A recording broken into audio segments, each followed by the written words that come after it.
Keith has our forecast. Today did feel like the most fall-like of this week. So Yeah, low bar though, because it was still 75 well on above Monday. average in a lot of spots. Yeah, it depended on your location. Right. Like Freiburg was in the mid 70s. I think Bar Harbor was 62, 63. So it was one of sure. those. Bit of a swing there. One of those days. A lot of cruise ships in town. Yeah, Oh, busy, yes. busy week right now. So they had a good half a day. I noticed they stayed. Well, yeah, they're still there. They leave at like what, 7 or something like that. I don't know. They were socked in this morning though. Yeah, but you come in, you do a little shopping, and then now it's nice, Yeah. you know. So Bill, our resident cruise expert, just said in my ear, momentarily they would leave. So I don't know what the itinerary is. He knows these things. 63 in Portland for a high, 75 in Sanford, 76 in Freiburg. So fog, right? First half of the day, temperatures down.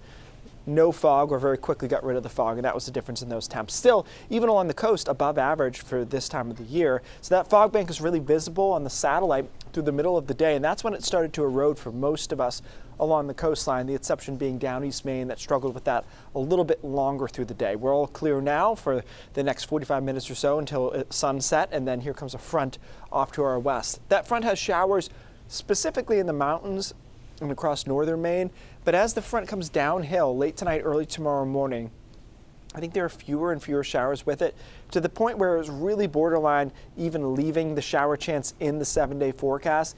I did, just because I don't like when people are surprised by a sprinkle, but I think a lot of us will be dry tomorrow and cloudy through the first half of the day, and then clearing out to a mixture of sun and clouds in the afternoon. We'll be right around 60 for a high along the coast, closer to the low 50s into the mountains. And then we do cool down Thursday night back into the 30s.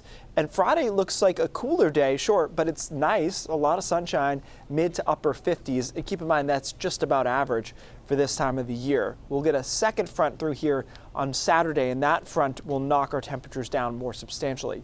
But that front on Saturday doesn't have a lot of juice with it either. So I think Thursday and Saturday combined, a lot of us won't get any of this rain. It'll just be an isolated shower chance. Backside of that front on Sunday, you'll feel that. 40s for highs, overnight lows into the 20s Sunday night, Monday night. So that will be a substantial setback or set forward, depending on how you look at it, temperature-wise. So the two rain chances combined, bunch of donuts along the coastline, mountains 0.1, 0.2, so your best chance is the higher terrain, diminishing chance of any showers as you go towards the coast. It does cool down Sunday, Monday of next week, again, especially overnight.